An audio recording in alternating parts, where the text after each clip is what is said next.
আমাকে অনেক ইলিশ মাছ দিতে হবে। এখন তো আমি আর বাংলাদেশে নেই, আমি এখন ইলিশ কিভাবে দেব? নইলে তোকে তাড়িয়ে দেবো হাসিনা মাগি। এই গার্ড মেরেছে, এখন কি বলি? মাগি এইটা তুই কি খাওয়াইলি? বুঝেছি, এখন তোকে ভ্যাকসিন দিতে হবে।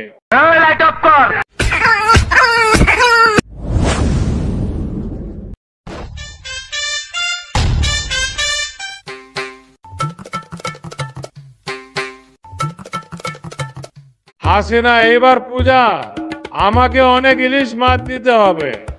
এখন তো আমি আর বাংলাদেশে নেই, আমি এখন ইলিশ কিভাবে দেব? আমি কিছু জানি না, দিতে হবে মানে দিতে হবে।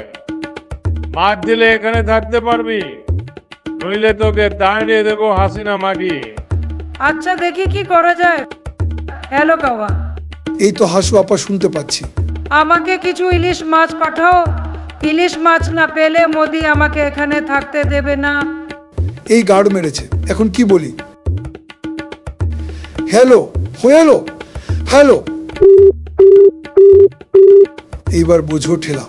আহা, কাওয়ার বাচ্চা কাওয়া ফোনটা কেটে দিল। এখন আমাকে কিছু একটা করতে হবে।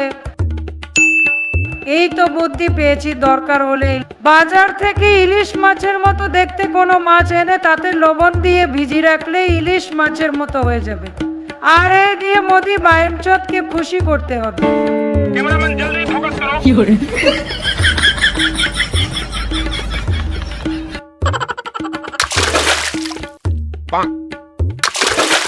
দিলাম লবণ পানিতে, সিলভার কাপ মাছ ছেটে লবণ পানিতে ভেজানো থাকলে এইটার স্বাদও ইলিশ মাছের মতো হয়ে যাবে। তখন মুদি পায়নচোদও বুঝাতে পারবে না এইটা ইলিশ মাছ খাচ্ছে নাকি কি খাচ্ছে। 2000 years later. দে হাসিনা মাছ খায়।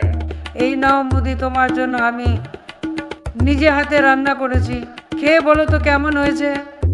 মাগি এইটা তুই কি খাওয়াইলি? নায়ক এলো করছে, ধরা পড়তে গেলাম নাকি? উল্টা পাল্টা জিনিস খাওয়ালি, বুঝেছি, এখন তোকে ভ্যাকসিন দিতে হবে। ওরে বাইনচোদ, মুঝে আমারে ছায়কা দে রে। প্লিজ আমাকে ক্ষমা করে দাও, প্লিজ প্লিজ আমাকে ক্ষমা করে দাও।